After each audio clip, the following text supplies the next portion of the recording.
Remand ঠেকানোর জন্য একটা সিন্ডিকেট গড়ে উঠেছিল। এই ডিবি হাসান 4-5টা বাড়ি রাজশাহীতে বানিয়ে ফেলেছে। 2019 সালে 23শে অক্টোবর একটা দুর্দর্শ ঘটনা উনি ঘটেছিলেন রাজশাহী প্রেস ক্লাব। গত মিটিংয়ে আমি কয়েকটা বিষয় তুলে ধরেছিলাম, এগুলো আপনারা লিপিবদ্ধ করেছেন এবং অনেক ব্যবস্থা হয়েছে, জন্য আপনাদের ধন্যবাদ। বিশেষ করে সাম্প্রতিক সময় দেখা যাচ্ছিল যে রিমান্ড ঠেকানোর জন্য একটা সিন্ডিকেট গড়ে উঠেছিল। এই গত মিটিংয়ে আমি এটা বলার পরে এখন থেকে রিমান্ড আবার চালু হয়েছে এবং এই রিমান্ডের সুফল পাওয়া যাচ্ছে। রিসেন্টলি ডিবির বহিষ্কৃত এসআই মাহবুব হাসান তাকে রিমান্ডে নিয়ে দুদিন জিজ্ঞাসাবাদ করা হয়েছে এবং এটা 2019 সালে 23শে অক্টোবর একটা দুর্দর্শ ঘটনা উনি ঘটেছিলেন।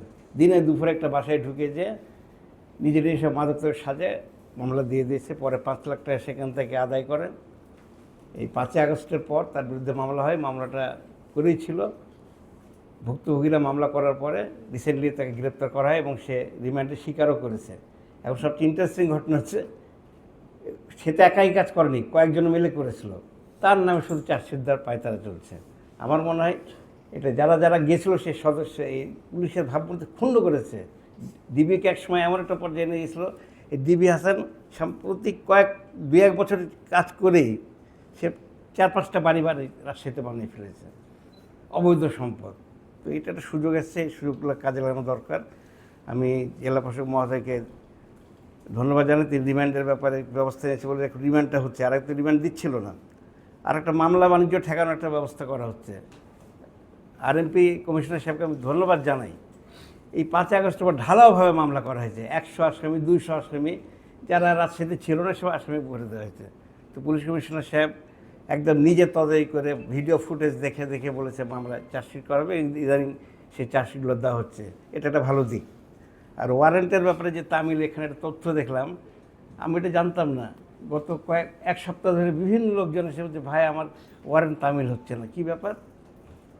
বলিয়া থানার আসার সাহেব নাকি ওয়ারেন্ট অফিসার, ওকে টাকা দিলে নাকি তামিল হবে না। আমি বললাম যে এটা তো হয় না।